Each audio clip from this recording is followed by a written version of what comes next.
Hola, ¿qué tal? Esta es la segunda clase de la unidad 3 de evolución biológica.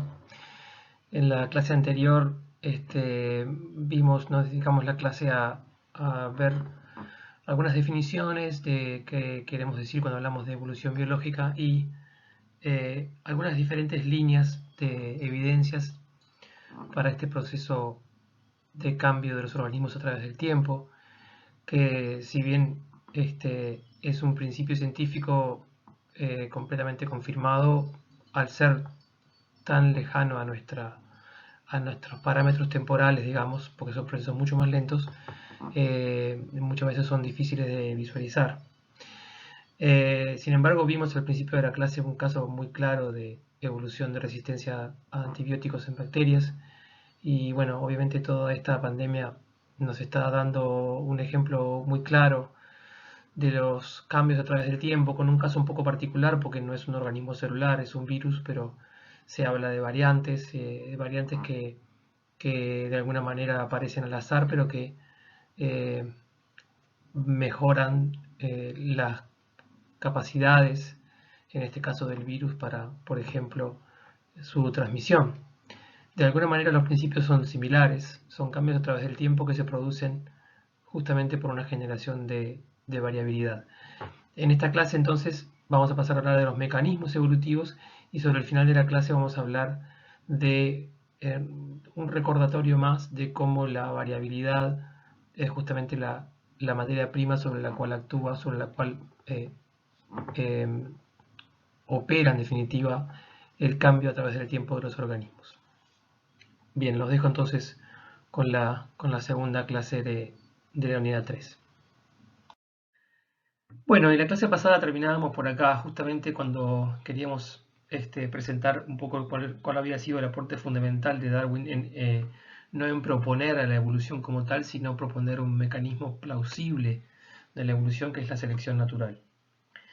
Eh, Básicamente lo que Darwin propuso fue entonces que las poblaciones de organismos presentan características que presentan variaciones, valga la redundancia, y algunas de esas variaciones van a tener base genética, por lo tanto hablamos de variaciones heredables. Cuando esas características presentan algunas, pueden presentarse como favorables para la supervivencia, pero en particular favorables para la reproducción, entonces los individuos que son portadores de esas características van a dejar más descendencia. Ese es entonces el mecanismo de la selección natural. Entonces, los individuos que poseen las características favorables dejan más descendencia y por lo tanto, en realidad, la selección natural no se debe visualizar a nivel de un individuo, no es que un individuo cambie, sino que un individuo posee las características a nivel de los alelos, a nivel genético, posee ciertas características que en ciertas circunstancias, además, que puede cambiar, pero en ciertas circunstancias entonces afecta la contribución genética a la siguiente generación. Por lo tanto, el cambio que produce la selección natural no debe verse a nivel de los individuos, sino a un nivel de poblaciones y de generaciones de esas poblaciones. Entonces, esa característica se utiliza la expresión de que bueno, es seleccionada a favor por selección natural, entonces va o puede ser seleccionada en contra, obviamente, si es seleccionada a favor, va a aumentar la proporción de esa característica, entonces en una cierta población, en la cantidad o la proporción de individuos que poseen esa característica. Y entonces ese aumento en la cantidad de individuos que poseen esa característica es lo que en definitiva es el resultado que se puede llamar, por ejemplo, como una adaptación, ¿sí? Vamos a volver a eso más tarde, que es básicamente el resultado de este proceso selectivo.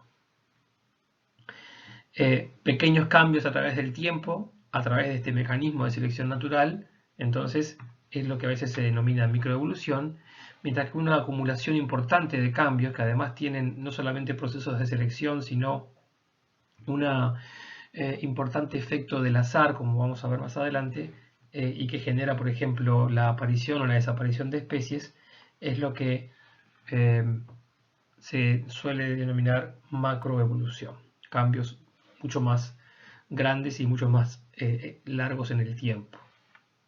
Bien, pero entonces lo que de la idea básica que propone Darwin, entonces la variación, y en particular la variación heredable, es decir, la variación a nivel de los genes, del genoma, es una herramienta fundamental para la evolución por selección natural o para la evolución por cualquier mecanismo, como vamos a ver más adelante. Entonces, solamente a modo de recordatorio, porque ustedes lo han visto, es, bueno, ¿de dónde proviene la variación?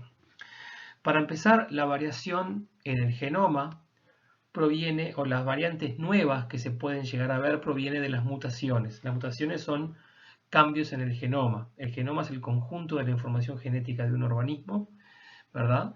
Y por diferentes motivos pueden darse cambios a nivel de justamente de esta información genética, que es lo que se conoce como mutaciones. El concepto de mutaciones lo solemos interpretar o lo solemos visualizar como algo negativo, y en la enorme mayoría de los casos de hecho es un evento negativo, pero también puede pasar que cambios en la secuencia de ADN, o sea, cambios a nivel genómico, no sean negativos, que pueden ser, por ejemplo, neutros, pueden hasta ser beneficiosos en ciertas condiciones. Por ejemplo, como vimos en el ejemplo del video de la clase anterior, donde había una población de Escherichia coli que no podía crecer al aumentarse la concentración de antibiótico. Bueno, pero esta bacteria se seguía reproduciendo, en algún momento aparecía una variante que implicaba entonces la aparición de ciertos organismos, ciertos individuos resistentes, y entonces ahí pasaba a crecer. Esas mutaciones entonces fueron beneficiosas en el contexto justamente de la presencia del antibiótico. Quizás esas mutaciones hubieran sido neutras o hubieran sido negativas en una condición donde el antibiótico no estuviera presente. Entonces, las condiciones externas también determinan de alguna manera el potencial rol beneficioso, neutro o detrimental de las mutaciones. Entonces, las mutaciones son modificaciones en la secuencia del ADN. Eso entonces nos genera a nivel genético nuevas variantes, ¿verdad? Un concepto importante es que las mutaciones son al azar, es decir, no son adaptativas, como dice acá abajo. Ya dijimos que son detrimentales, neutras o beneficiosas. Pero ¿qué queremos decir con que no son adaptativas? Bueno, que los individuos o las mutaciones a nivel del genoma se generan por un evento totalmente al azar, que no está, digamos, direccionado en que se genere esa mutación como una adaptación a una cierta dificultad. Se generan al azar y luego el entorno, por ejemplo, la presencia del antibiótico en el ejemplo que estábamos hablando, va a seleccionar esa variante, pero no la provoca. Eso es un concepto importante. Las mutaciones entonces no son, por lo menos las mutaciones a nivel del genoma, no son adaptativas, sino que son al azar. Luego, si son beneficiosas, van a ser seleccionadas a favor, por selección natural. Si son detrimentales, van a ser seleccionadas en contra. Otro concepto importante de mantener en mente es que en el caso de individuos pluricelulares como nosotros, puede haber mutaciones a nivel de células somáticas, es decir, células de nuestro cuerpo que no forman parte de la línea germinal, es decir, de las células que van a dar lugar a los gametos. Esas mutaciones entonces que pueden ocurrir, que pueden ser detrimentales por ejemplo, o que podrían ser, ¿por qué no?, beneficiosas, ocurren durante el proceso de mitosis normal que ocurre en un organismo pluricelular. Pero esas mutaciones, desde el punto de vista evolutivo, no tienen realmente consecuencia porque al no formar parte de las células reproductivas, no van a pasar a la generación siguiente. O sea, que las mutaciones, digamos, se van a transmitir a la generación siguiente si están presentes en las células reproductivas de los organismos y no en las células somáticas. Bien, evidentemente, para terminar lo que estábamos diciendo ahora, si las mutaciones vienen arrastradas, por ejemplo, del gameto que dio lugar a un organismo, bueno, esa mutación va a estar presente en todas las células del organismo, tanto las somáticas como las células reproductivas. Simplemente porque va a estar presente en el cigoto, que es la primera célula de ese organismo que se formó. Sobre las mutaciones hay mucha información disponible, pero desde el punto de vista de lo que nosotros pretendemos dar, bueno, ¿qué son realmente a nivel, entre comillas, bioquímico? Las mutaciones, bueno, son, como dijimos, cambios en la secuencia de ADN que pueden ocurrir, por ejemplo, por un cambio en solamente en una base nitrogenada del ADN, ¿verdad? Eso es un cambio que entonces se puede producir, por ejemplo, en la replicación del ADN, que ya vimos que es un proceso previo a la división celular. Puede ocurrir un error en donde una base se cambia por otra. Eso es algo que es muy posible que ocurra. Entonces, este cambio en un par de bases puede tener efectos relativamente menores o puede tener efectos bastante más grandes. Cuando hay una sustitución de base, quiere decir que hay un cambio de una base nitrogenada por otra en el ADN. Ese cambio va a ocurrir a nivel del codón. ¿Se acuerdan de la secuencia de 3 nucleótidos que determinan, a la hora de la traducción, determinan un cierto aminoácido u otro en la proteína que se está codificando? Bien, entonces ese cambio va a ser relativamente menor. De hecho, puede o no implicar un cambio en la secuencia de aminoácidos de la proteína, porque ustedes recordarán que hay una cierta redundancia, ¿verdad? En que puede haber varios codones que codifiquen para el mismo aminoácido. O puede haber un cambio en la secuencia de aminoácidos que tenga un efecto relativamente menor en la estructura secundaria y terciaria de esa proteína, y entonces el cambio ese no va a ser un cambio importante.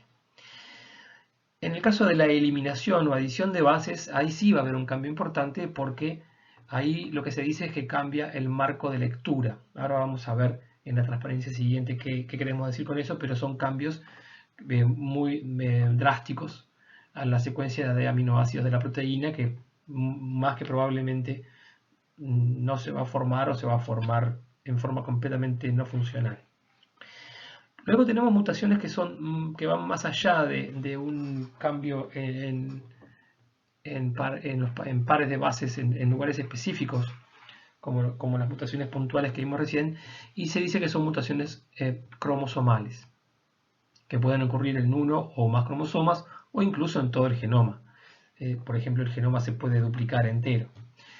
Este tipo de mutaciones más probablemente ocurran durante el proceso de recombinación homóloga en la meiosis, que lo vimos en la unidad 1, cuando hay un intercambio, por ejemplo, de material genético entre cromosomas homólogos. También puede ocurrir durante la replicación del ADN, pero son cambios a nivel de muchos genes, de trozos enteros del ADN de un cromosoma. Puede haber, por ejemplo, un fenómeno de transposición, en donde se puede dar vuelta, por ejemplo, un trozo de ADN, un segmento del cromosoma. Se puede duplicar un segmento del cromosoma, se puede eliminar un segmento del cromosoma. Evidentemente, estos son cambios mucho más grandes que tienen una implicancia mucho más importante, y en la enorme mayoría de los casos son cambios muy detrimentales que hacen que simplemente no se pueda desarrollar un individuo con ese tipo de problema. En el caso de la duplicación, hay un aspecto interesante ahí a considerar, y es que cuando hay, justamente por una mutación, por algún tipo de error, por ejemplo, durante la recombinación homóloga, resulta que un cromosoma queda con un segmento duplicado, ¿verdad? O sea, hay un montón de genes que están duplicados. Eso es un aspecto interesante, porque lo que va a permitir eso, desde el punto de vista evolutivo, es que algunos de esos genes quizás cumplan funciones que sean fundamentales, y entonces las mutaciones en esos genes van a ser seleccionadas en contra muy fuertemente. Sin embargo, si se duplicaron, vamos a tener como una posibilidad de que haya más mutaciones y de que sean aceptables, digamos, porque sigue habiendo un gen original que de alguna manera mantiene su función, mientras que la copia puede tener como vía libre para sufrir más mutaciones a través de muchas generaciones y entonces eventualmente encontrar una nueva función.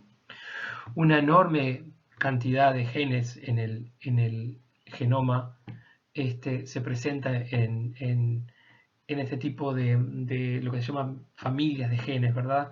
Genes que son relativamente similares y que han ido a través de la evolución adoptando nuevas funciones, y muy probablemente muchos de esos aparecieron como eventos de error, digamos, en donde se hubo una duplicación en parte, por ejemplo, de un cromosoma. Bien, volviendo al tema de las mutaciones puntuales, si vemos acá, por ejemplo, un ejemplo de lo que podría llegar a ser una secuencia, en este caso son letras, pero una secuencia en un segmento de ADN. Lo que estamos viendo acá son palabras de 3 letras, que para nosotros en español tienen sentido, ¿verdad? Oso, sol, amo, hola, cal, leo. Todas tienen un cierto significado. Nosotros estamos acostumbrados a leer las palabras separadas por espacio, que eso nos permite entonces identificar una palabra como tal. Eso no ocurre a nivel del genoma, sino que los codones no tienen espacios en el medio, ¿verdad? Si esto es un codón y este es el otro, no hay un espacio en el medio. Entonces, el efecto que puede tener sustituir acá tenemos por ejemplo lo que sería la división en codones, ¿verdad? Cada 3 letras tenemos entonces, entre comillas, la traducción a un cierto aminoácido. Si nosotros tenemos una sustitución, una mutación puntual que implica una sustitución de la O por la A, evidentemente en esta palabra nos cambió el significado levemente, hubo un pequeño cambio. En general vemos que el cambio no es tan importante. Es posible que en el genoma esto se traduzca en otro aminoácido distinto al anterior. Quizás eso pueda tener un efecto importante en la función de la proteína, quizá no. Pero lo que no se corrió es lo que llamamos el marco de lectura, ¿verdad? En cambio, si eliminamos una de la original, en este caso no eliminamos, sino que agregamos una nueva letra, el otro tipo de mutación puntual, ¿verdad? Puede ser una sustitución, como vimos acá, o puede ser una adición o eliminación de una base, de un nucleótido. Lo que tenemos acá entonces es que esto que decía sol ahora va a ser CSO, esto que decía amo ahora va a ser lam. Acá hubo un corrimiento en el marco de lectura porque agregamos o podríamos haber eliminado una base. El efecto entonces en la proteína que va a estar codificada acá va a ser muy importante. Puede ocurrir, por ejemplo, que haya efectos bueno, evidentemente en la secuencia de aminoácidos. Puede ocurrir que haya una sustitución por un codón de terminación y entonces ahí la traducción de la proteína va a estar imposibilitada, va a tener una interrupción. Puede haber efectos más bien posteriores a la transcripción, o sea, un montón de distintos efectos, pero son dos ejemplos de mutaciones puntuales, una con muy pocas consecuencias, otras con consecuencias mucho más importantes. Eso entonces en cuanto a cómo se originan las nuevas variantes, que recordamos entonces son de alguna manera la materia prima de la evolución. ¿Cómo se mantienen esas variantes o cómo se incrementan esas variantes? Bueno, estos son los mecanismos que hemos visto, hasta ahora, por la recombinación de variantes existentes, ¿sí? Y la recombinación de variantes existentes es justamente la base de la reproducción sexual y es, como ya dijimos varias veces, la explicación por la cual la reproducción sexual es el mecanismo reproductivo que podemos considerar más exitoso en los organismos, en los seres vivos. Entonces, la reproducción sexual presenta distintos mecanismos en donde se incrementa la variación, ¿sí? Cuando hablamos en la unidad 2 de la segregación independiente de alelos, como uno de los principios fundamentales que postuló Mendel, esto en definitiva está aumentando a la variabilidad porque lo que estamos haciendo, si recordamos qué es lo que ocurre en la segregación independiente de alelos, lo que estamos haciendo es combinar para un cierto individuo cuando este individuo produce sus propios gametos para dar lugar a la generación siguiente, en un mismo gameto se van a estar combinando información genética que ese individuo obtuvo del padre y de la madre en el mismo gameto, ¿sí? Entonces ese es un mecanismo entonces de que dos genomas que estaban separados, ¿verdad? El del padre y madre de ese individuo, pasan a estar ahora en un mismo gameto que va a dar lugar a un nuevo individuo en la generación posterior, y eso entonces es un mecanismo en donde la variabilidad como que se baraja y se da de vuelta, digamos. La recombinación homóloga o entrecruzamiento, que vimos que ocurre en la profase 1 de meiosis a la formación de gametos, es un evento fantástico de generar diversidad, porque recordemos que de alguna manera ocurre lo mismo, que algo similar a la segregación independiente, es que se combinan en un mismo cromosoma segmentos de ADN que estaban separados en los pares homólogos. Eso va a generar entonces, es una fuente de diversidad realmente muy importante, porque eso ocurre 2-3 veces en cada par de cromosomas homólogos en cada generación de gametos, y en forma relativamente azarosa, por lo cual entonces cada gameto, un gameto y el siguiente y el siguiente y el siguiente son todos entonces en principio diferentes. Luego un aspecto que no vimos, pero que es bastante, o que de alguna manera sí lo vimos cuando explicamos qué quiere decir la construcción del tablero de Punnett en la resolución de problemas de genética. Lo que estamos implicando cuando utilizamos el tablero de Punnett, ustedes recordarán que el tablero tiene los gametos masculinos por un lado, los gametos femeninos por el otro, y lo que está simbolizando cuando se completa el tablero es la fecundación, ¿verdad? Es la generación de cigotos, en donde cada gameto tiene igual probabilidad de juntarse, cada gameto masculino con cada gameto femenino, y eso es la base entonces del tablero de Punnett, es esa probabilidad igual, digamos, de cada gameto encontrarse con otro. Entonces quiere decir que en la propia progenie, cuando nosotros formamos la progenie a partir de los gametos, no solamente tuvimos mecanismos de generación de diversidad en la formación de gametos, que son estos dos que están acá, como también en la fecundación, o sea, cuando estos gametos se encuentran al azar, entonces la progenie va a ser diversa por la diversidad de los gametos que la va a formar. Esto que hoy lo entendemos como algo muy, muy claro, en realidad hasta los conceptos de Mendel no era así, sino que, como dijimos ya, el concepto de la herencia mezcladora, en donde las variantes se mezclaban en forma irreversible, de alguna manera implicaba que generación tras generación íbamos perdiendo diversidad en vez de incrementar diversidad. Muy bien. Desde el punto de vista evolutivo, y con esto se chocó Darwin en su tiempo, Darwin hablaba de variantes heredables que pudieran ser beneficiosas y detrimentales, pero si esas variantes se mezclaban generación tras generación, de alguna manera el proceso de que esas variantes fueran seleccionadas a favor o en contra era imposible, básicamente, porque las variantes iban a estar todas mezcladas, tanto las beneficiosas como las detrimentales.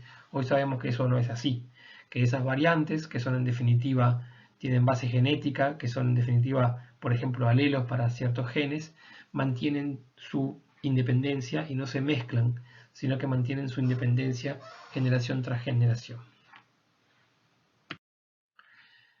Bien, volviendo al concepto de evolución, esta transparencia ya la vimos en la unidad pasada y es bastante importante comprenderla. Cuando nosotros pensamos en un único individuo diploide, cualquiera de nosotros, para un gen determinado va a tener dos alelos, ¿verdad? Los conceptos de homocigota y heterocigota entonces vienen de ahí. Puede ser un individuo que para un cierto gen es homocigota porque tiene el mismo alelo en ambos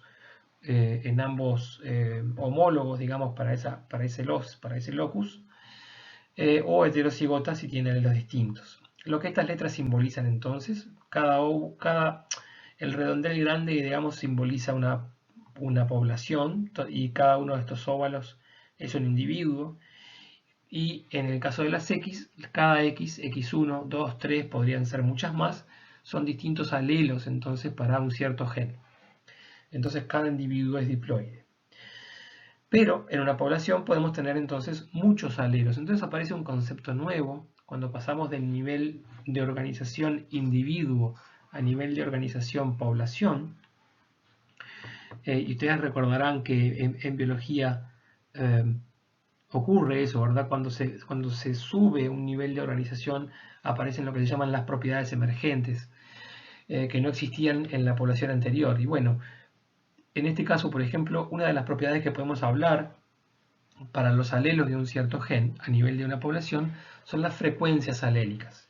¿Qué quiere decir esto? Bueno, las frecuencias alélicas es, para esta población, si tomamos en cuenta todos los alelos presentes en esa población, podemos decir, bueno, el 60% son X2, el 30% son X1, el 10% son X3. Son números que estoy inventando, pero claramente si uno mira esta figura, hay más rojo que los otros colores, ¿verdad? Por lo tanto, el alelo X2 es más frecuente en esta población que el alelo X1 y que el alelo X3. Muy bien, esto es lo que se llama el acervo genético de una población, ¿verdad? O sea, la suma de todos los alelos para un cierto gen y para todos los genes es el acervo genético de esa población. A veces se habla de gene pool en inglés, a veces lo pueden encontrar como poza génica en español o acervo genético. Toma diferentes nombres, pero bueno, el concepto es ese. Y lo que ocurre entonces con el tiempo, recuerden el concepto entonces de frecuencias alélicas, ¿sí? Es que puede pasar esto. Las frecuencias alélicas pueden cambiar a través del tiempo. Tenemos una generación, ¿sí? Acá tenemos un gen, en este caso lo representamos con dos alelos. Vemos que hay algunos individuos heterocigotas, otros que son homocigotas para un alelo, homocigotas para el otro. Acá no importa, no se confundan con dominante recesivo, mutante, no mutante, o sea, son dos alelos cualquiera para un gen. Y lo que vemos es que en la generación siguiente, no en la generación siguiente, sino después de 10 generaciones, por ejemplo, después de 20 generaciones, lo que hubo fue claramente un cambio en las frecuencias alélicas para este gen. Entonces el alelo A minúscula, ¿sí?, que quizás aproximadamente tenía una frecuencia de 0,5 en la generación 1, son aproximadamente mitad y mitad, pasó a tener una frecuencia, pongámosle, de 0,8 en la generación siguiente. De vuelta, no hice la cuenta exacta, pero ustedes lo ven, ¿verdad? Que la cantidad de azul aumentó y pasó a tener una frecuencia de 1, básicamente, después de 20 generaciones. O sea, se dice que después de 20 generaciones se fijó en el genoma en esa población. Todos los individuos tienen solamente ese alelo. Acá entonces claramente lo que pasó fue que perdimos variación, ¿verdad? Entonces este alelo ya no va a estar sujeto a procesos de selección natural, como vamos a ver después, porque simplemente todos los individuos tienen el mismo alelo para ese locus. Bien, estos cambios en las frecuencias alélicas a nivel de poblaciones es lo que básicamente podemos definir como evolución, ¿verdad? Cambios en las frecuencias alélicas a través del tiempo. Eso es una posibilidad de cómo podemos definir evolución desde un enfoque más de la información genética que está detrás de los caracteres de los individuos. Bien, ahora, este cambio a través del tiempo puede ocurrir por distintos mecanismos, no necesariamente son mecanismos que tienen que ser necesariamente beneficioso este alelo A minúscula para que ocurra este cambio. Puede haber otros mecanismos que no sean necesariamente, digamos, adaptativos o beneficiosos. Entonces, este cambio en el acervo genético de una población a través de las generaciones no es necesariamente adaptativo y vamos a empezar a ver algunos mecanismos de cambio que justamente no son adaptativos para después hablar de selección natural, que es el mecanismo evolutivo adaptativo. Ese cambio puede ocurrir simplemente por un evento al azar. Es lo que se conoce como deriva génica, deriva genética. Las frecuencias alélicas cambian por azar. Esto, una forma bastante sencilla de verlo, es cuando ocurre una disminución muy importante en una población. Por ejemplo, poblaciones que casi se extinguen y quedan muy pocos individuos, poblaciones de las cuales una pequeña cantidad de organismos migra para formar una nueva población y quedan aislados de la generación anterior. Lo que ocurre entonces, si ustedes miran esta botella, acá estamos representando con dos colores distintos lo que podrían ser las frecuencias alélicas para un cierto locus, para un cierto gen, alelo rojo, alelo amarillo. Cuando hay una disminución importante en el número de individuos, simplemente por azar puede quedar una proporción mayor de alelos rojos que amarillos, y luego fíjense que no estamos implicando acá que este alelo sea más o menos ventajoso. Son alelos neutros desde el punto de vista eh, de la adaptación de estos individuos a su entorno. Simplemente por reproducción, cuando la población vuelve a crecer, las frecuencias alélicas, después del proceso que se llama de cuello de botella genético, después de este proceso de cuello de botella genético, entonces las frecuencias alélicas son distintas a la original. Estos son procesos importantes en programas de conservación. Hay entonces que tomar en cuenta que cuando la población de un cierto organismo disminuye mucho en su tamaño o queda excesivamente fragmentada porque se conservan los ecosistemas, pero en zonas muy fragmentadas una de otra, lo cual implica entonces que en cada uno de esos lugares van a haber poblaciones aisladas de las otras. El efecto puede ser entonces muy importante, o sea, muchas veces se ve en forma un poco romántica, digamos, que se salva, entre comillas, una especie porque se salvan unos pocos individuos de esa especie, y eso no es así. Se puede intentar que esa especie vuelva a aumentar sus número de individuos, pero su información genética seguramente va a cambiar bastante como resultado de este evento de reducción importante en la población que se conoce justamente como cuello de botella genético por obvios motivos. Lo que ocurre entonces en estos procesos es que puede haber alelos que estén presentes en baja frecuencia, no los alelos más comunes, sino los alelos menos comunes, que simplemente por azar pueden desaparecer del genoma de esa especie y no va a estar más disponible ese alelo, por más que eventualmente pueda resultar beneficioso. O sea, como resultado de estos eventos de cuello de botella genético, ocurre también entonces una pérdida de diversidad genética. Otro mecanismo en donde a nivel de una población hay cambios en las frecuencias alélicas son eventos de migraciones entre poblaciones que pueden llegar a tener, o sea, las poblaciones, el concepto de población lo vamos a ver en la unidad que viene. Es un concepto muy básico de ecología, pero básicamente es un número, entonces un grupo de organismos de la misma especie que conviven en tiempo y espacio. Podemos asumir que estas poblaciones están aisladas de otras poblaciones de la misma especie, pero pueden ocurrir eventos de migración entre una población y otra, lo cual va a cambiar entonces las frecuencias alélicas en la población, tanto en la población de destino como en la población de origen. Este tipo de fenómenos han sido, a través de la evolución, procesos muy importantes como procesos evolutivos, o sea, procesos a nivel poblacional de cambio en las frecuencias alélicas de los genomas, digamos. ¿Por qué? Capaz que ustedes se preguntan, bueno, pero ¿por qué si es la misma especie, por qué tengo una población con alelos distintos acá y acá? Y ahí está un concepto bastante interesante, y es que la evolución, en particular la evolución por selección natural, va a seleccionar a favor características con base genética que puedan resultar beneficiosas, pero pueden resultar beneficiosas en un cierto contexto, en un cierto tiempo y lugar, pero no necesariamente van a resultar beneficiosas en otro contexto para la misma especie. Entonces, en definitiva, los alelos que van a ser seleccionados a favor o en contra, los tenemos que pensar a nivel de población y no a nivel de especie. Y las frecuencias alélicas van a ser distintas, probablemente, en poblaciones que están sujetas a fuerzas selectivas diferentes, según las condiciones en las cuales existan.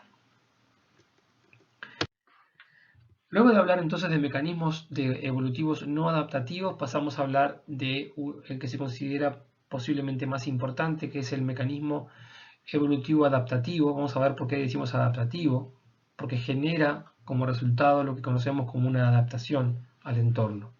Entonces, en este caso las frecuencias alélicas cambian, pero cambian por selección positiva o selección negativa de las variantes. Entonces, ¿cómo ocurre la selección natural? Tenemos que recordar que es un proceso básicamente pasivo, es decir, no necesariamente implica, o más bien no implica, entre comillas, lo que podemos visualizar como la voluntad de los organismos, sino que es un proceso que ocurre básicamente como algo matemático si se dan estas cuatro condiciones. Por eso a veces se habla de requisitos para el proceso de selección. Para empezar, los caracteres que van a sufrir selección natural, positiva o negativa, tienen que presentar variación. ¿Sí? Son caracteres que presentan variación, pero esa variación tiene que tener base genética, no puede ser variación simplemente sin base genética, sino que tiene que haber una cierta, al menos una cierta, en parte tiene que tener base genética. Los individuos que son portadores de las diferentes variantes tienen que tener reproducción diferencial para que ocurra el proceso de selección. Y tiene que haber, en general, una sobreproducción de individuos y límites para el crecimiento poblacional. Vamos a ver cada uno de estos casos, cada uno de estos conceptos uno a uno. Ya hablamos de la variación, ¿verdad? La variación como el resultado más importante entonces de la reproducción sexuada. Hablamos de las mutaciones como el origen de esa variación. Y entonces una cosa que podemos asumir es que en la naturaleza la variación es la norma, no es la excepción. Es decir, los organismos son básicamente la enorme mayoría de los organismos, y en la enorme mayoría de los caracteres a nivel de una población se presentan variaciones. Respecto de la variación heredable, es decir, la base genética para esa variación, aparece un concepto que se conoce como heredabilidad. Estas gráficas lo que muestran es en realidad algo más abstracto, que es, imagínense que ustedes pudieran medir una cierta característica, un cierto carácter de los individuos. Cada uno de estos puntos simboliza un individuo distinto. Y ese carácter tiene su base genética, que dice acá valor genotípico, ¿verdad? O sea, está determinada por los genes y por los alelos de esos genes. Y lo que tenemos en el eje de las Y es el valor fenotípico del carácter, es decir, cómo se expresa entonces esa información genética en las características que resultan de la misma, de la expresión de la misma, o sea, lo que podemos de alguna manera medir o ver. O sea, valor genotípico de una cierta característica contra valor fenotípico. Acá tenemos una recta perfecta, quiere decir entonces que el valor fenotípico viene completamente determinado por el valor genotípico, y ahí estaríamos hablando entonces de una heredabilidad de 1. La heredabilidad entonces de alguna manera es un valor que va entre 0 y 1 y que muestra entonces para una cierta característica cuál es la base genética que la determina. En el otro extremo, lo que vemos acá es que el valor fenotípico del carácter puede llegar a ser muy alto, puede llegar a ser muy bajo, muy alto, el valor fenotípico, ¿verdad? El eje Y. Y si eso no tiene ninguna relación con el eje X, o sea, con el valor genotípico de ese carácter, por lo tanto, hablamos entonces en esta forma de visualizar lo que es un poco abstracta de heredabilidad de 0. Y acá vemos entonces lo que ocurre en general, que es una heredabilidad intermedia, es decir, que las características fenotípicas tienen cierta influencia que proviene del genotipo que las determina, pero también hay una cierta influencia de otros procesos, por ejemplo, el ambiente, por ejemplo, aspectos epigenéticos como hablamos en la unidad anterior, que tienen que ver con la expresión de los genes y no con la presencia genotípica de ciertos alelos en esos genes. Bien, entonces acá tenemos la variación debe ser heredable, en la mayoría de los casos lo es. Y acá tenemos la idea de la reproducción diferencial entre variantes. ¿Qué quiere decir reproducción diferencial entre variantes? Bueno, quiere decir que hay ciertas características de los individuos que van a determinar que dejen mayor o menor cantidad de descendencia. Por eso hablamos de reproducción diferencial. Algunos individuos van a dejar más descendientes, otros van a dejar menos. Y esa diferencia puede tener que ver entonces con ciertas características que esos individuos tienen. Entonces, esa reproducción diferencial es un concepto bastante importante en selección natural. Es como ocurre la selección natural, porque recordemos al principio de esta clase que entonces lo que ocurre es que la característica que define o que determina un mayor éxito reproductivo, o sea, una mayor descendencia, esa característica va a estar, si tiene base genética, va a estar representada en una mayor cantidad en la generación siguiente, y si eso lo seguimos generación tras generación, llegamos a que al final el 100% de los individuos va a tener esa característica. Ahora, muchas veces se habla de selección natural cuando se habla de características que favorecen la supervivencia de los organismos. Y eso está bien. Pero la supervivencia es importante si afecta a la reproducción. Como vamos a ver enseguida, la enorme mayoría de los individuos no llega a la edad reproductiva. Entonces ahí la supervivencia obviamente es clave porque la supervivencia afecta en un todo o nada a la reproducción. Sin embargo, como vamos a ver también en un rato, en esta misma clase hay ciertas características que pueden determinar la reproducción de un individuo sin que necesariamente afecte a la supervivencia. Por ejemplo, acá tenemos un experimento en donde teníamos, esto es un macho de un ave que tiene sus plumas, se llaman plumas caudales, son las plumas que aparecen como en la parte posterior.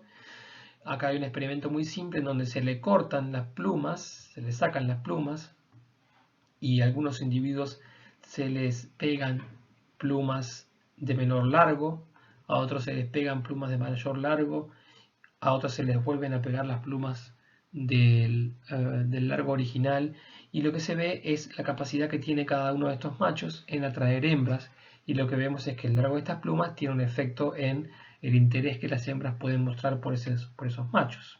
Entonces va a afectar evidentemente la capacidad reproductiva de cada uno de estos machos, pero son características que no tienen nada que ver con la supervivencia. Pero en definitiva, tengan o no que ver con la supervivencia, estamos hablando de características que afectan la reproducción diferencial o afectan la capacidad reproductiva y por lo tanto afectan la contribución genética de cada individuo a la generación siguiente. Ese concepto de contribución genética es lo que a veces se conoce como aptitud. A veces se habla de aptitud darwiniana. En inglés se utiliza la palabra fitness, que es muy comúnmente utilizada, inclusive cuando se habla en español, y tiene que ver entonces con la contribución genética de un individuo a la generación siguiente, y es un elemento base entonces de la selección natural. Y luego algo que suele ser, que es algo que podemos tomarlo como natural, y es la sobreproducción y el límite al crecimiento poblacional. O sea, en la mayoría de las especies, o en todas las especies, en realidad se generan más individuos que los que van a sobrevivir, ¿sí? Por ahí hay una sobreproducción de individuos, pero hay límites a cuánto una población puede crecer. Esos límites vienen dados justamente por el entorno. Entonces, si nosotros no tuviéramos límites al crecimiento poblacional, pensemos en un par de elefantes, macho y hembra, se reproducen cada 10 años, lo hacen aproximadamente durante 60 años, Estos son datos reales y lo que vemos es que en 500 años de este par de macho y hembra obtendríamos 15 millones de elefantes si los elefantes tuvieran vía libre para aumentar sus poblaciones. Eso evidentemente no es lo que ocurre. Lo que ocurre es que si las condiciones son relativamente estables, los tamaños de las poblaciones van a ser relativamente estables. Quiere decir que se producen muchos más individuos de los que van a sobrevivir. Entonces hay una sobreproducción de individuos, ¿sí? Y la enorme mayoría de los individuos muere en realidad antes de alcanzar la madurez sexual. Vamos a ver que cuánta sobreproducción de individuos hay y algunas especies tienden a producir en mucho exceso, otras tienden a producir en menos exceso. Vamos a ver que eso también son conceptos de ecología que vamos a revisar en la semana que viene. ¿Cuáles son los límites al crecimiento poblacional? Bueno, todas las condiciones que ustedes pueden pensar como fuentes de alimento, agua, luz, espacio vital y también condiciones bióticas como depredadores, todo lo que ustedes puedan pensar son condicionantes entonces para el crecimiento poblacional. En teoría entonces el crecimiento poblacional, si no tiene límites, va a cobrar esta forma, una forma entonces exponencial. En la práctica, acá está la forma teórica exponencial.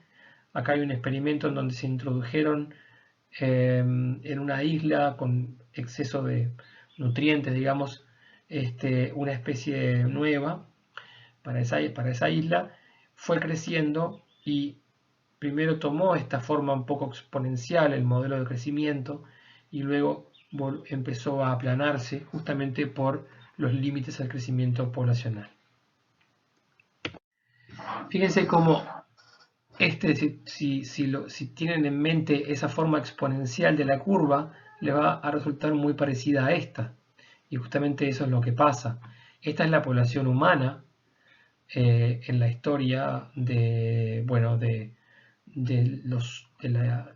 los últimos 2000 años, digamos.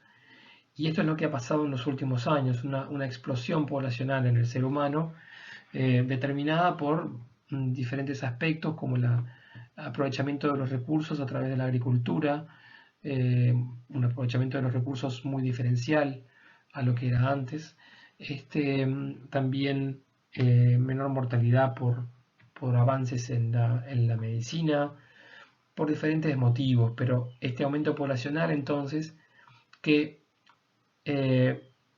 evidentemente no es sostenible porque el entorno nos va a generar límites a nuestro crecimiento poblacional y eso es algo que las próximas generaciones necesariamente van a tener que atender.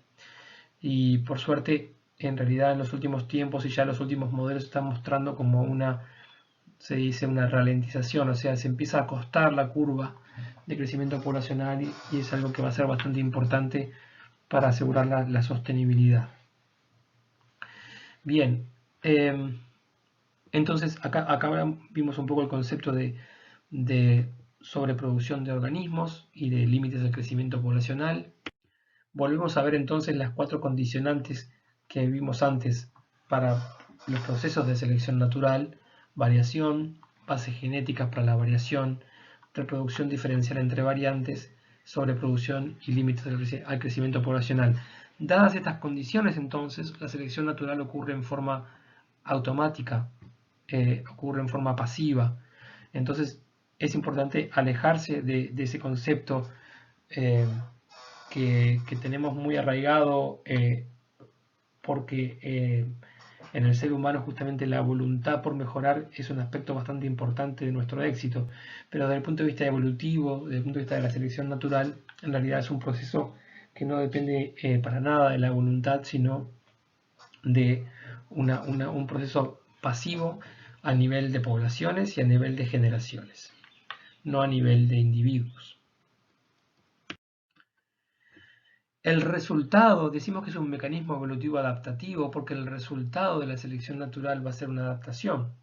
Esto es una avispa, que es un bicho que nos genera cierto temor, por lo tanto nos cuidamos de él. Esto es una polilla que no tiene aguijón, que no tiene ningún peligro, y esto es un evento de mimetismo, evidentemente, ¿verdad? esto es una adaptación de alguna manera porque esta polilla está aprovechándose de los colores de otro organismo para tener menos problemas, por ejemplo, con depredadores. Esto que vemos como una adaptación entonces es como resultado de un proceso de selección natural probablemente muy lento que fue llevando generación tras generación al resultado de la adaptación. Y no es un proceso que esté terminado, no tenemos que visualizarlo como un proceso terminado, sino como procesos que están ocurriendo constantemente, en algunos momentos a mayor velocidad, en otros momentos a menor velocidad, dependiendo justamente de la, entre comillas, fuerza selectiva del entorno. ¿Por qué entonces todos los organismos no son de alguna manera perfectos si la selección natural los podría dejar perfectos? Bueno, no son así porque es un proceso que tiene sus limitaciones. Limitaciones, por ejemplo, filogenéticas. Lo que queremos decir con esto es que la selección natural no construye desde cero, sino que construye desde lo que está. Y eso que está tiene entonces sus imperfecciones y la selección natural construye sobre esas imperfecciones. Por ejemplo, hay un libro clásico del proceso de selección natural que se llama El pulgar del panda, el pulgar del oso panda. El oso panda, como ustedes capaz que saben, se trepa a cañas de bambú para comer. Las cañas de bambú son bastante finas, o sea que tiene requisitos, digamos, para poder treparse como a un palo, ¿no? Que otros osos no tienen, porque tienen otras estrategias para comer. Para trepar a una caña de bambú sería bastante útil para el oso panda tener un pulgar más parecido al nuestro, que se llama pulgar oponible, que tiene realmente una movilidad mucho mayor, es un hueso que la forma de la mano, bueno, que es diferente. El pulgar del panda es un hueso que surge de la muñeca, de lo que sería nuestra muñeca, y es mucho menos versátil. ¿Por qué entonces el panda no tiene un pulgar como el nuestro? Bueno, porque sus ancestros, digamos, la línea evolutiva de donde sale el oso panda no tenía esa posibilidad. O sea que eso es como uno puede visualizar una restricción filogenética. Otros procesos importantes, bueno, los cambios en el ambiente pueden ser más rápidos que los cambios evolutivos y entonces lo que vemos como un proceso de selección y sus resultados pueden no ajustarse a las condiciones actuales del ambiente. Y también, como vimos en la unidad de genética, hay la enorme mayoría de los genes en realidad no están determinando un único carácter, sino que es mucho más complejo que eso y los genes suelen afectar muchos caracteres distintos. Y entonces una característica favorable seleccionada a favor con base genética puede resultar, esa selección a favor puede resultar que en otro aspecto de esos individuos, de esos organismos, haya otra característica que no sea tan favorable pero que tenga la misma base genética que se está seleccionando a favor.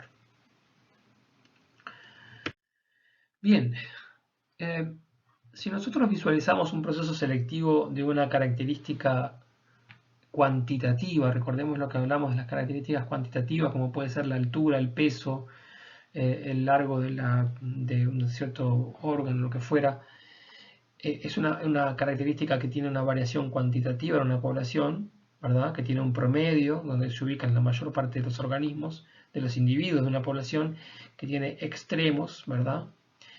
El proceso selectivo entonces puede afectar de diferentes formas. Por ejemplo, si el proceso selectivo implica que los individuos que están más cerca del promedio tienen mayor probabilidad de reproducción, ¿sí? Esto es una característica ventajosa, estar cerca del promedio. Lo que va a pasar por el proceso de selección, es decir, después de algunas generaciones, es que el promedio, el valor del promedio se va a mantener y la variabilidad va a bajar. Esto es lo que se llama una selección estabilizadora, o sea, se estabiliza el promedio, ¿verdad? Y generación tras generación, entonces, la mayoría de los individuos están más cerca del promedio. Un ejemplo, ahora volvemos a las otras, pero un ejemplo concreto de esto es justamente, acá tenemos una una característica que es el peso al nacer, ¿sí? El peso al nacer, y hay un promedio, hay individuos que nacen con mucho peso, hay individuos que nacen con poco peso, la mayoría nacen con pesos al promedio, ¿verdad? Esto es una típica curva entonces de variabilidad de una característica cuantitativa, y lo que está representado en el eje Y es la frecuencia o el porcentaje de la población que nace con un cierto valor. Y lo que está marcado en la línea punteada es la probabilidad o porcentaje o frecuencia de mortalidad, digamos, para esa característica. ¿Qué es lo que vemos acá? Bueno, que los individuos que nacen con mucho peso tienen alta probabilidad de mortalidad. Los individuos que nacen con poco peso tienen también alta probabilidad de mortalidad. Los individuos que nacen cerca del promedio, su peso de nacimiento cerca del promedio, tienen la probabilidad de mortalidad más baja. Por lo tanto, este es un ejemplo concreto de un tipo de selección estabilizadora. Pero volviendo a otros tipos de selección para una situación similar, es decir, una característica cuantitativa, imaginemos ahora, por ejemplo, el caso del pájaro macho que les comentaba hace un ratito, en donde el largo de las plumas iba a ser favorecido por selección, el largo mayor, ¿verdad? Eso es un proceso de selección que se llama selección direccional, y lo que podríamos esperar es que si los individuos que tienen en una cierta distribución de una característica, los individuos con los valores más altos van a estar beneficiados, favorecidos por selección, lo que vamos a ocurrir como resultado del proceso selectivo es que el promedio, generación tras generación, va a ir aumentando, si esta característica es heredable, ¿sí? El promedio va a ir aumentando como resultado de un proceso de selección direccional. Y otro ejemplo, que se conoce como selección disruptiva, que podemos imaginarnos en ciertas condiciones que los individuos en ambos extremos estén favorecidos por selección natural, lo que va a ocurrir generación tras generación es que se van a terminar formando entonces dos picos. Posiblemente estos, después de muchas generaciones, puedan llegar a ser dos picos completamente separados, y quizás esto sea entonces, por ejemplo, un proceso de formación de una nueva especie. Entonces, selección estabilizadora, selección direccional, selección disruptiva, son diferentes formas entonces en que la selección natural puede actuar sobre una característica cuantitativa, y los resultados entonces son los que están mostrados acá. Hay otras características en los organismos que a veces cuesta explicar. Muy famosa la cola del pavo real, ¿verdad? Todos hemos visto machos de pavo real con este tipo de estructuras que, si uno lo piensa desde el punto de vista de la eficiencia, digamos, son estructuras que seguramente tengan un costo nutricional enorme. Si uno lo piensa desde el punto de vista de la eficiencia con la cual puede escaparse un depredador, también tiene un costo importante, ¿verdad? Entonces tiene que haber una explicación de por qué los machos invierten tanto de sus recursos en este tipo de estructura, de ornamento. Y bueno, todos sabemos por qué es, ¿verdad? Es porque las hembras se fijan de alguna manera en esta ornamenta para elegir los machos. Esto entonces es lo que se conoce como selección sexual. Básicamente es de alguna manera una modalidad de selección natural, o sea, es similar a la selección natural, pero en general el concepto de selección natural apunta a las características que para un organismo implica obtener comida, evitar ser comida de otro, adaptarse a condiciones físico-químicas de su entorno, parásitos, todo lo que puedan pensar que afecta la supervivencia. O sea que la selección natural se asocia a la supervivencia, mientras que la selección sexual básicamente son, lo que se implica son características que favorecen el conseguir pareja. Entonces, la selección natural evidentemente afecta a todos los organismos en todas sus posibles formas, pero la selección sexual es prácticamente solamente estudiado en animales porque fuera de los animales la reproducción, el apareamiento, no hablamos de apareamiento, pero la fecundación o la reproducción son eventos más al azar, ¿verdad? Si pensamos en cómo una planta se reproduce con granos de polen que son transferidos por viento o por insectos polinizadores, es un proceso en donde hay mucho más de azar, pero en animales eso en muchos casos no es así, sino que hay un apareamiento seleccionado, digamos, ¿verdad? Y ese apareamiento seleccionado, entonces, si nosotros entendimos que la selección tiene mucho que ver con la probabilidad de reproducción de un individuo, bueno, entonces el apareamiento es una parte clave justamente en la capacidad de un individuo de dejar descendencia. Entonces un individuo puede tener todas condiciones muy buenas, pero si no es elegido, entre comillas, para el apareamiento, no va a dejar descendencia. Entonces, las caracteres que aumentan la probabilidad de apareamiento es lo que se conoce como caracteres que evolucionan por selección sexual y explica caracteres costosos, como estamos viendo, por ejemplo, en la cola del pavo real, que no están relacionados con la supervivencia y que de hecho como que van en contra de la capacidad de supervivencia. En general, la selección sexual se implican dos mecanismos distintos. Uno de estos, esto es una generalización. Uno de los mecanismos más comunes es que las hembras eligen a los machos. Esa elección cobra diferentes formas. Puede ser por patrones de comportamiento, puede ser por patrones morfológicos, como vimos el caso de la cola del pavo real. Puede ser por una cierta capacidad de inversión en la progenie, tanto de inversión directa como de inversión indirecta a través de un cierto territorio, en una enorme variabilidad, pero toda esta variabilidad se reúne en este concepto de que las hembras eligen a los machos. Y luego hay otra forma muy común también de que ocurra la selección sexual, que es que los machos compiten por las hembras. Esa competencia puede ser, por ejemplo, un macho puede querer monopolizar un territorio y la hembra elige de alguna manera en forma indirecta el territorio. Puede monopolizar el acceso a las hembras. En diferentes especies cobra distintas formas.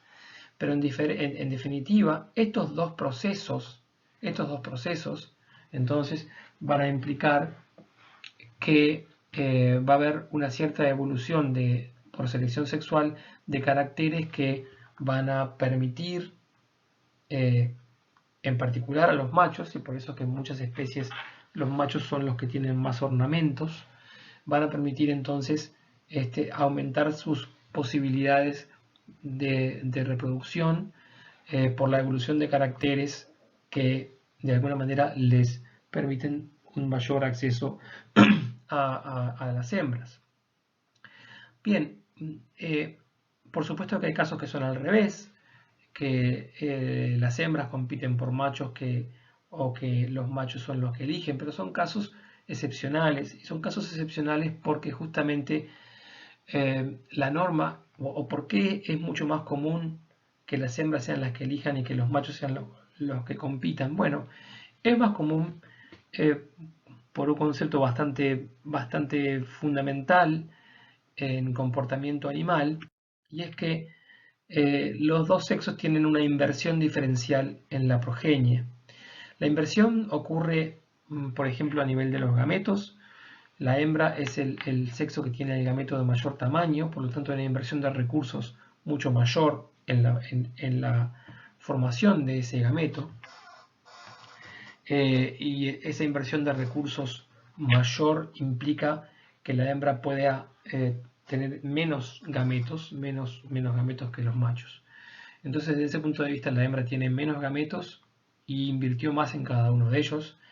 En los machos es al revés, los gametos tienen una inversión nutricional menor y tienen por lo tanto también un mayor número de gametos y en muchos casos no hay cuidado parental, pero en casos en donde hay cuidado parental a veces ocurre que la hembra es la que lleva adelante entonces ese cuidado parental.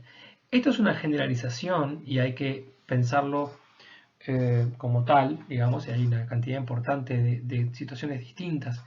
Y también es importante no interpretar esto desde el punto de vista de nuestra especie, en donde se mezclan aspectos de nuestra propia biología, pero también aspectos culturales que no tienen nada que ver con lo que se está hablando. O sea, esto es en realidad una generalización bastante abarcativa de cómo se puede ver en forma general que funciona la selección sexual como un proceso evolutivo.